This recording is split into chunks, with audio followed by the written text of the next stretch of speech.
Assalamualaikum warahmatullahi wabarakatuh. Perkenalkan, nama saya Inas Asila Salam, NIM 200210500001, kelas Tekom A angkatan 2020.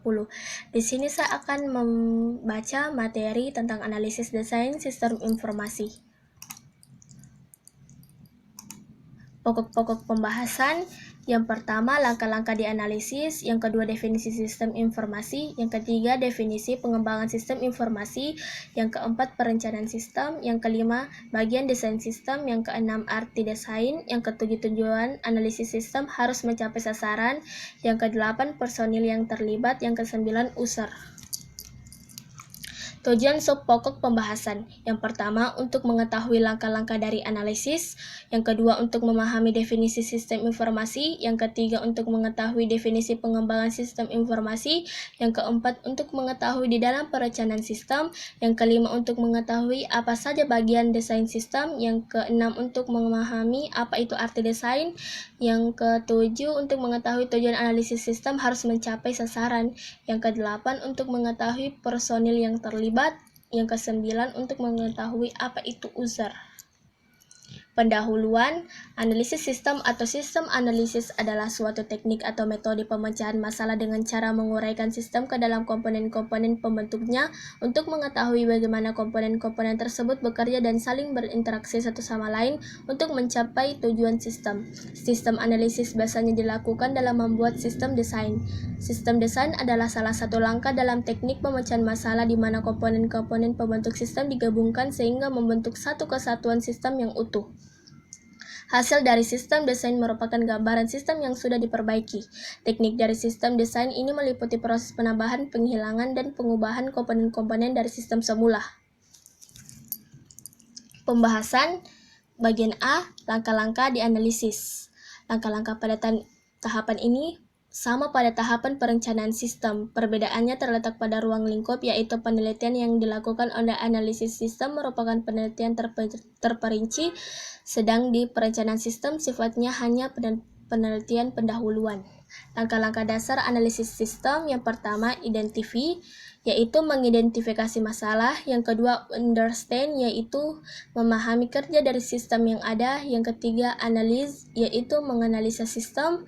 Yang keempat, report, yaitu membuat laporan hasil analisis. Bagian B, definisi sistem informasi. Sistem ialah interaksi dari elemen-elemen yang saling berkaitan bekerja sama untuk mencapai tujuan. Elemen-elemen tersebut ialah elemen-elemen sistem konvensional, data, manusia, dan prosedur.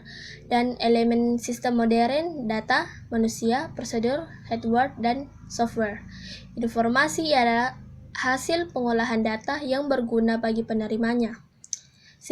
Sistem informasi ialah interaksi antar data, manusia, dan produser yang didukung oleh hardware dan software untuk memberikan suatu penyelesaian berupa informasi yang dapat dipakai untuk mengambil suatu tindakan keputusan selanjutnya, baik untuk jangka pendek, menengah, atau panjang dalam sebuah organisasi. Dengan kata lain, sistem informasi juga adalah suatu kumpulan dari komponen yang saling berinteraksi untuk mengolah informasi pada suatu organisasi untuk mendukung kegiatan bisnis organisasi. Bagian C, definisi pengembangan sistem informasi. Pengembangan sistem informasi ialah satu set aktivitas, metode, praktika baik, siap dikirimkan, dan peralatan terotomasi yang digunakan oleh stakeholder untuk mengembangkan memelihara sistem informasi dan perangkat lunak.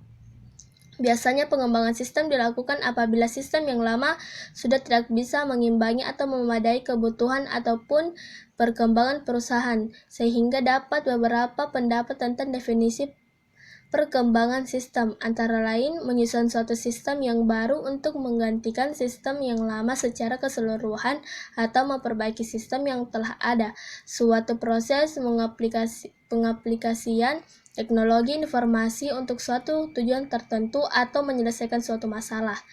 Memilih suatu masalah yang besar dan kompleks menjadi beberapa bagian kecil yang dapat dikelola. Bagian D, perencanaan sistem. Pada tahun 2000-an, sistem informasi berkembang semakin pesat. Perkembangan didorong dengan semakin berkembang teknologi internet dengan kapasitas semakin besar dan harga yang semakin murah. Sudah banyak organisasi yang telah mengintegrasikan sistem informasi mereka dengan sistem informasi organisasi lain untuk mendukung kegiatan organisasi tersebut. Pada masa mendatang, sistem informasi akan semakin berkembang lagi.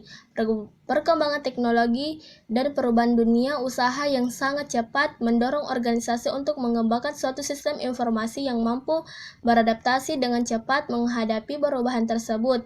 Sistem informasi tersebut juga harus dapat diintegrasikan dengan bermacam-macam sistem yang lain agar kinerja organisasi menjadi lebih efisien.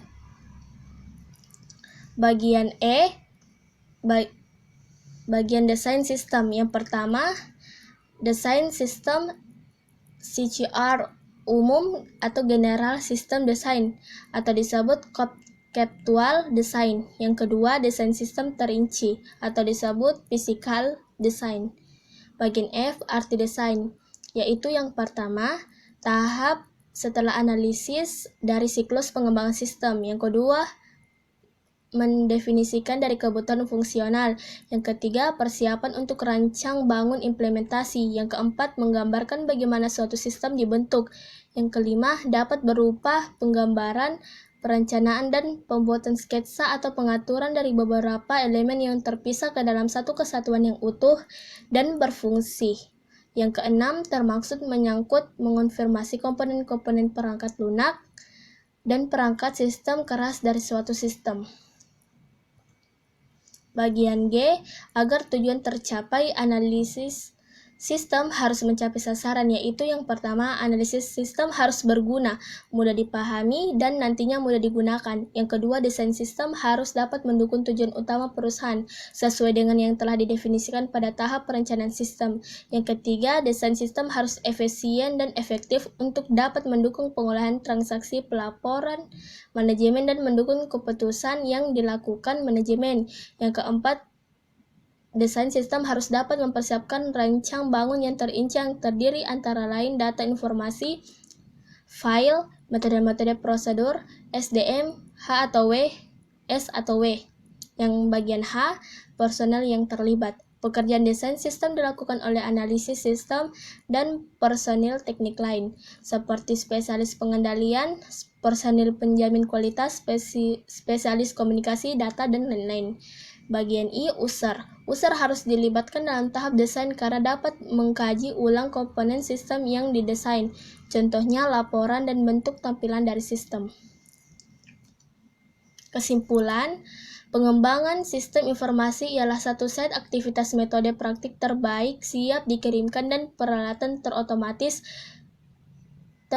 terotomasi yang digunakan oleh stakeholder untuk mengembangkan dan memelihara sistem informasi dan perangkat lunak. Perkembangan ini didorong dengan semakin berkembangnya teknologi internet dengan kapasitas semakin besar dan harga yang semakin murah. Sistem ialah interaksi dari elemen-elemen yang saling berkaitan bekerja sama untuk mencapai tujuan. Sistem informasi ialah interaksi antara data, manusia, dan prosedur yang didukung oleh hardware dan software untuk memberikan suatu penyelesaian berupa informasi yang dapat dipakai untuk mengambil suatu tindakan keputusan selanjutnya, baik untuk jangka pendek, menengah, atau panjang dalam sebuah organisasi. Itulah tadi materi dari analisis desain sistem informasi. Sekian dari saya. Assalamualaikum warahmatullahi wabarakatuh.